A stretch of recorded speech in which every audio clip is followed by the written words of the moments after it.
12:00 ng tanghali kanina ay nanumpa bilang ika-16 ng Pangulo ng Republika ng Pilipinas si President Rodrigo Roa Duterte at ang kanyang inaugural speech sumentro sa malasakit at tunay na pagbabago.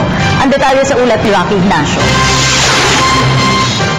Formal nang nanumpa bilang ika-16 na Pangulo ng Pilipinas si dating Davao City Mayor Rodrigo Duterte. Eksaktong 12:00 ng tanghali nanumpa si Duterte kay Supreme Court Associate Justice Benvenido Reyes. Kasamang 4 na anak na sina Davao City Mayor Sara Duterte, Vice Mayor Paulo, Sebastian at Veronica, lumagda ito para sa pagtupad ng tungkulin.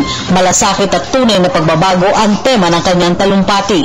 No leader, however strong, can succeed at anything of national importance or significance unless he has the support and cooperation of the people he is tasked to lead and sworn to serve. It is the people from whom democratic governments draw strength, and this administration is no exception. That is why we have to listen to the murmurings of the people, hear their pulse, supply their needs, and fortify their faith and trust in us whom we elected to public office.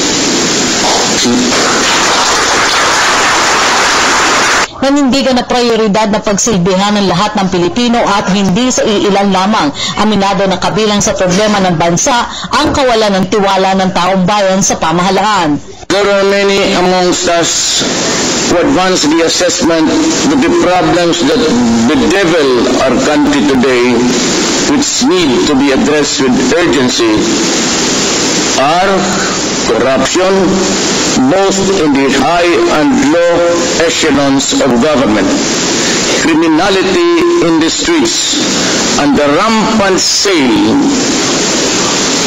of illegal drugs in all strata of Philippine society, and the breakdown of law and order, true but not absolutely so.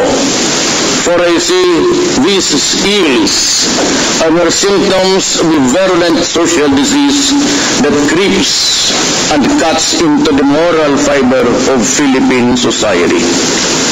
I sense a problem deeper and more serious than any of those mentioned or all of them put together.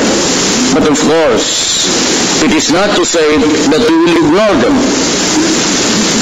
because they have to be stopped by all means that the law allows.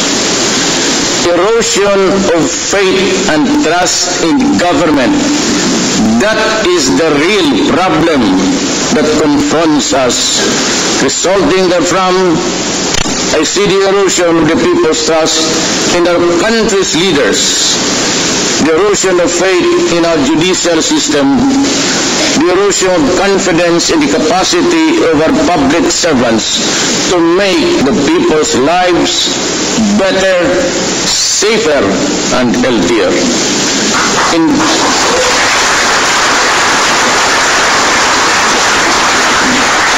Bagamat marami ang hindi pabor sa ipapatupad ng sistema sa paglaban sa korupsyon, kriminalidad at iligal na droga, tiniyak nito na iiral ang proseso ng batas. I know that there are those who do not approve of my methods of fighting criminality, the sale and use of illegal drugs and corruption. They say that my methods are unorthodox and verge on the illegal. In response, let me say this. I have seen how corruption bled the government of funds which were allocated for the use in uplifting the poor from the mire that they are in.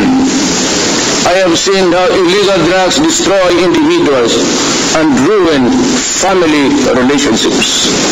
I have seen how criminality, by means all foul, snatched from the innocent and the unsuspecting the years and years of accumulated savings, years of toil, and then suddenly we are back to where they started.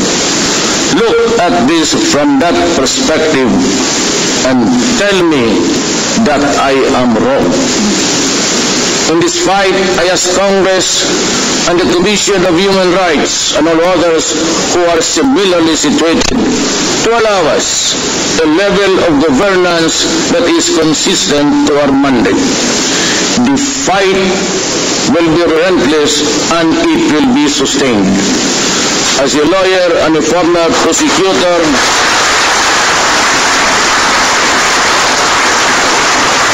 I know the limits of the power and authority of the President. I know what is legal and what is not. My adherence to due process and the rule of law is uncompromising.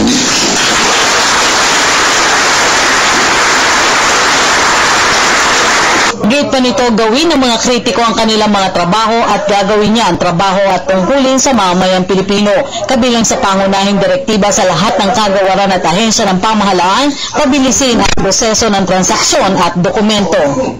However, there are certain policies and specifics for which cannot wait for to be announced.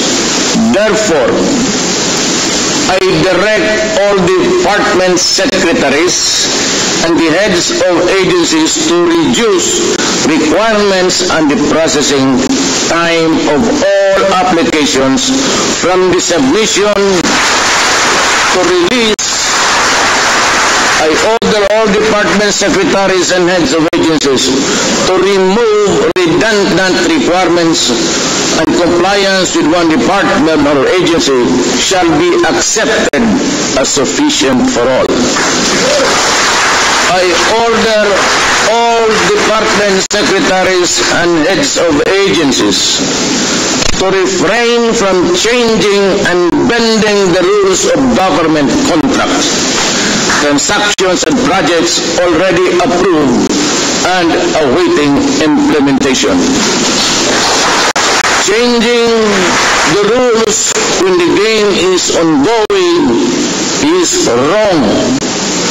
I abhor secrecy and instead advocate transparency. In all government contracts, projects and business transactions, from submission of proposals to negotiation to perfection and finally to consummation. Do them and we will work together.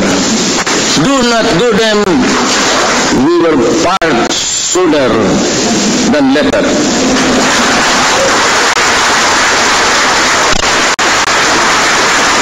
Para sa Telebisyon ng Bayan, Rocky Ignacio.